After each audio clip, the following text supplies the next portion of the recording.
Shalom mes bien-aimés, c'est le prophète Brice. J'espère que vous portez bien par la grâce du Seigneur. La Bible dit ceci dans Matthieu chapitre 24, que Jésus et ses disciples sortaient du temple. Et les disciples de Jésus ont fait remarquer à Jésus la belle construction du temple.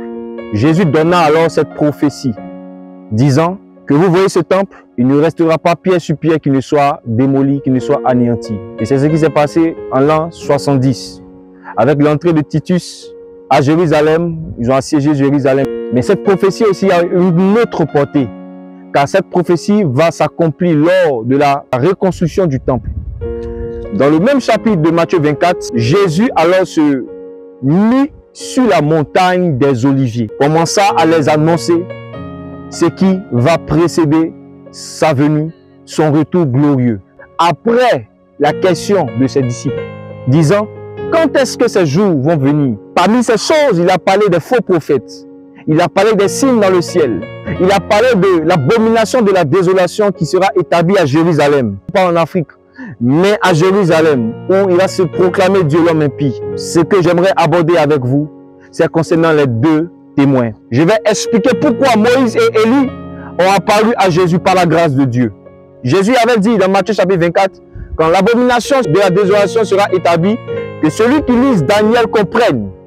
Donc, celui qui lit Daniel comprenne. Pourquoi? Parce que dans Daniel, il va envoyer deux de ses ailes. Daniel chapitre 8, concernant les temps de la fin. Lorsque Daniel avait vu une vision des béliers et des boucs, l'ange Gabriel lui avait donné une explication parlant des Perses et Mèdes et des Grecs qui allaient venir l'attaquer.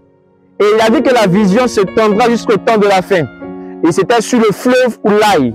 Avant que l'ange Gabriel explique la vision à Daniel, Daniel avait vu deux saints. Et il y avait un saint qui parlait. Et il y avait un autre saint qui demandait à celui qui parlait: quand se terminera ces choses? Quand prendra fin ces choses? Jusqu'à quand l'abomination de la désolation sera arrêtée? Il y avait un être qui était sur le fleuve qu'on appelle Oulaï, a crié: Gabriel, explique-lui la vision. Parmi ces visions, il y avait Moïse et Élie, ces deux saints. Avance encore. La Bible dit dans Daniel chapitre 12 que lorsque le Seigneur commence à parler de la grande tribulation qui va arriver, après cela, il y aura la résurrection des saints, des morts en Christ, des morts sans Christ. Il va dire: moi, Daniel, je me tenais auprès du fleuve. Ce fleuve dont il est question, c'est le fleuve Hiddekel. Dans cette vision encore, il dit: il voit deux hommes. Il a dit deux hommes qui se tenaient l'un au-dessous du fleuve et l'autre au-delà du fleuve. Et il y avait un homme qui se tenait au-dessus du fleuve, l'ancien des jours, qui avait des vêtements de fin lin.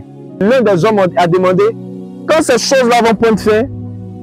Alors, il a dit: un temps des temps et la moitié d'un temps. Après, il a dit 1290 jours.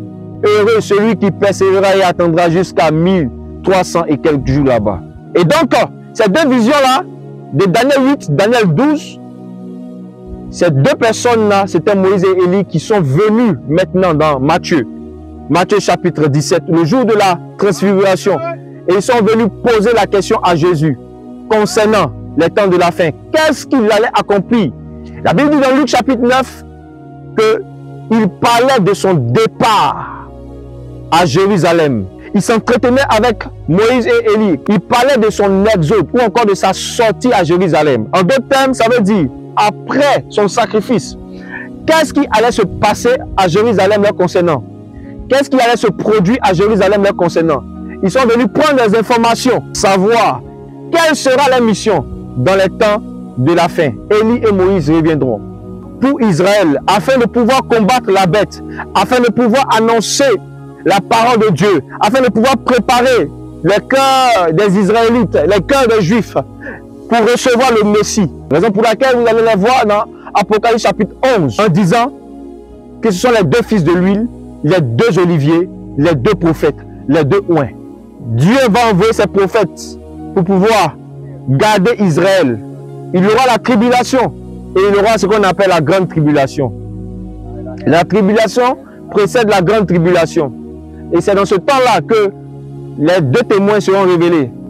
En ce moment-là, l'église, nous serons enlevés auprès du Seigneur, en train de fêter les noces de l'agneau. Moïse et Élie, qui représentaient la loi et les prophètes, Ils sont appelés les oints de l'Éternel, les fils de l'huile, selon Zacharie chapitre 4. Il y avait un chandelier qui était autour des deux oliviers et il a demandé à l'ange qui lui parlait, qu'est-ce que ça signifie ces choses? L'ange lui a dit, ne sais-tu pas ces choses? Et il est passé là-dessus. Après, Zacharie est revenu. Il dit, qu'est-ce que signifient ces choses, ces deux oliviers? Il dit, ne sais-tu pas ces choses? Ce sont les deux fils de l'huile qui se tiennent devant le Seigneur de toute la terre.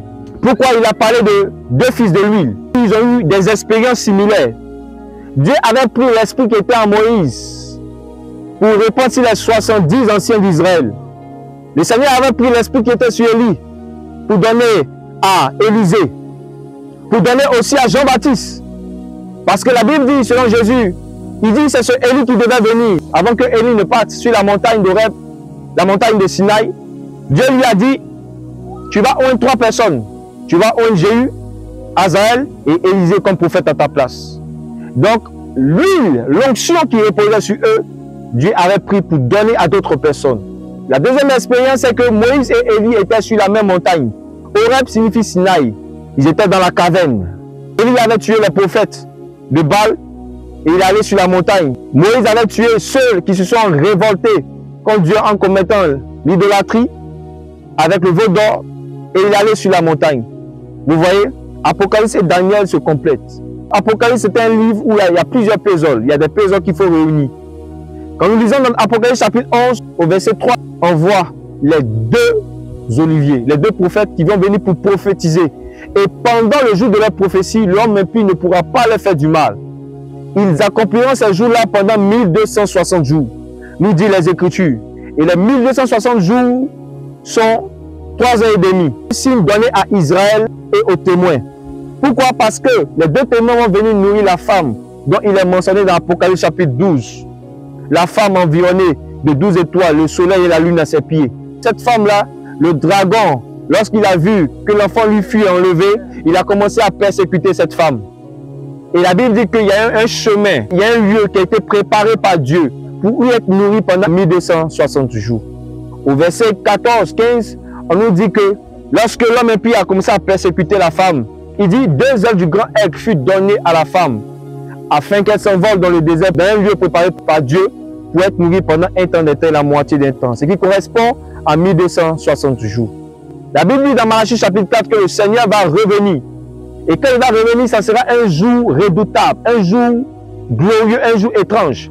Il dit que la guérison sera sous ses ailes. Retenez bien ce mot, ce thème. La guérison sera sous ses ailes avant que le soleil de justice ne vienne. Et il dit par la suite, souvenez-vous de la loi de Moïse, mon serviteur, et je vous enverrai Élie. En d'autres termes, il a parlé des deux personnages dans ce passage, mais c'était de manière codée. Ce sont les 2 ailes du grand aigle. Il dit, souvenez-vous de la loi de Moïse, mon serviteur, auquel j'ai prescrit en Horeb, je vous enverrai Élie. Donc, dans sa première venue, il avait caché ça aux Juifs. Mais le temps est venu où l'Église doit révéler, avant d'être enlevée, les vérités du royaume des cieux. Jésus-Christ avait 2 venues. La première venue, c'était de sauver, mais la deuxième venue, c'est pour juger. Ces 2 prophètes auront pour mission de pouvoir nourrir et de pouvoir produire des signes et des prodiges. C'est pourquoi dans Apocalypse chapitre 11, vous allez voir qu'ils ont le pouvoir de fermer le ciel, qu'il ne pleuve pas pendant le jour de leur prophétie. De faire descendre le feu et d'envoyer toutes sortes de plaies. Ça, c'est Moïse. Le feu et le ciel fermé, c'est Élie. Dieu a annoncé d'avance ce qui allait arriver avant que le grand être lui-même, Jésus-Christ, le Yeshua Mashiach, vienne pour Israël, avec nous l'Église. Ces jours de prophétie, selon Daniel, 70 semaines. Les 69 semaines sont accomplies.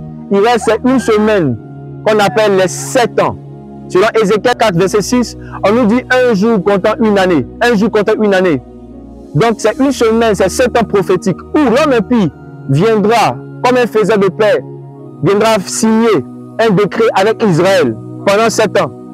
Et à la moitié de ces 7 années, il fera cesser le sacrifice perpétuel. Dans Daniel chapitre 12, où il dit 1290 jours, c'est là que l'abomination de la désolation sera placée. C'est là qu'il aura la grande tribulation. À la moitié de ces 7 semaines, qu'on appelle 3 ans et demi, il y a 42 mois, selon Apocalypse.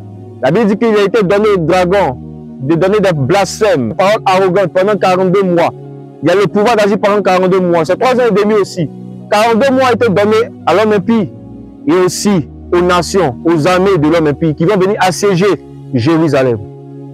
Ce qui se passe en Israël actuellement n'est rien. C'est une préfiguration de ce qui va arriver lorsque l'homme impie va se placer. Vous allez voir dans la vision de Daniel que il a vu la statue. Dieu lui a montré la statue et l'interprétation. Et quand il a donné l'interprétation, ce sont les royaumes qui se sont succédés. Et la Bible dit qu'il y a une pierre qui est tombée sur la statue sans le secours d'une main. Et cette pierre est devenue une grande montagne. Dans la description des choses, la tête était l'or. Après, il y avait l'argent, le cuivre, le bronze. Il y avait l'argile, le fer et l'argile. Comprenez? Le fer et l'argile, c'est le mélange de la politique et de la religion. Donc, en d'autres termes, la vision de Nebuchadnezzar qui concernait le temps de la fin où l'homme impie allait donner une religion mondiale. Dans Daniel chapitre 3, Nebuchadnezzar a fait une statue tout en or. Il a demandé aux gens de l'adorer. Il se faisait passer pour l'homme impie. C'était un prototype de l'Antichrist qui exige l'adoration et qui est contre le plan de Dieu. Car dans la vision que Dieu lui avait donnée au chapitre précédent, il était simplement la tête en or. Shadrach et Meshach et Abednego, qui ne font pas partie de l'église, ils seront sauvés, ils seront délivrés. Pendant que l'église est au ciel, ces personnes, ça va, ils seront persécutés, jetés au feu d'autres. Mais il y a d'autres aussi qui seront préservés par le Seigneur. Et la Bible nous dit dans Daniel chapitre 4, il a vu un arbre qui a été coupé, mais pas les racines, le tronc, et que le fer et le cuivre attachent l'arbre. Et la Bible dit qu'un cœur de bête lui soit donné, que 7 années passent sur lui. Un cœur de bête lui soit donné dans Daniel chapitre 4. Ce arbre-là se représentait comme un pire. Un cœur de bête lui sera donné. 7 années vont passer sur lui. Il va manifester la bestialité. C'est pourquoi dans Apocalypse chapitre 13, on nous dit qu'il sortait une bête de la mer. Une bête, c'est une bête qui avait la caractéristique des royaumes qui sont succédés. Babylone, Mède, Perse, Grèce et puis l'Empire romain. Mais bien aimé, Dieu a montré à Daniel et à Nebuchadnezzar les choses qui devaient arriver au temps de la fin. Moïse et Élie seront des prophètes qui vont alimenter Israël. Ils vont finir le jour de leur prophétie, 1260 jours. C'est là que la bête va entrer en action. La grande tribulation va commencer. Et il va les tuer, ils vont ressusciter. Dans 3 jours et demi, ils vont monter les 2 ailes, ils vont monter au ciel à la vue de leurs ennemis. Où ils sont tués, c'est là où même le Seigneur de gloire a été crucifié.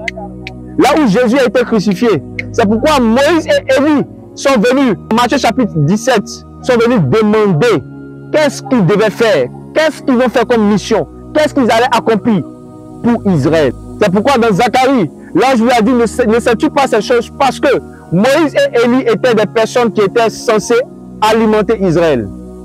Ce sont les 2 ailes qui ont été données à la femme. Et quand ils vont finir leur mission, la grande tribulation va commencer. Et c'est là maintenant que nous reviendrons mettre fin à ce qu'on appelle la guerre d'Armageddon. La guerre d'Armageddon, c'est la 3e guerre mondiale dont les gens sont en train de parler. Avec les armes sophistiquées qui se font, avec les bombes nucléaires qui se font. Ces bombes-là ne sont pas pour les hommes. Ces bombes-là sont pour Jésus et pour son armée. La Bible dit dans Apocalypse chapitre 17, ils combattront contre l'agneau, mais l'agneau aura le dessus sur eux. L'agneau les vaincra parce qu'il est le Seigneur des seigneurs, le roi des rois. Et nous qui le suivons aussi, nous les vaincrons. Et à la fin, l'homme impie sera jeté dans le feu. Il sera jeté avec ceux qui ont adoré la bête et son image, sa statue. Dans Apocalypse chapitre 13, la Bible dit que le faux prophète a demandé aux gens de faire une statue à la bête et qu'il y a un esprit à l'image de la bête et que les gens adorent l'image de la bête. En d'autres termes, la statue de la bête. Bien-aimé, est-ce que tu es prêt à être enlevé, à recevoir Jésus, ou tu vas rester dans le temps de tribulation, dans la grande tribulation? Ça sera un moment très décisif. La Bible soit le sel de la terre, la lumière du monde. Lorsque l'église sera enlevée, il y aura des moments très difficiles où la bestialité de l'homme, des êtres qui sont cachés vont se manifester, des néphilim. C'est pourquoi Jésus a dit ce qui est arrivé au temps de Noé, au temps de Lot, arrivera de même au jour du Fils de l'homme. Es-tu prêt? L'église sera enlevée. Maintenant, tous ceux qui ne marchent pas avec le Seigneur, qu'est-ce qui va les arriver? Le feu de la gêne. Ça sera les tourments, les glancements dedans, certainement. God bless you.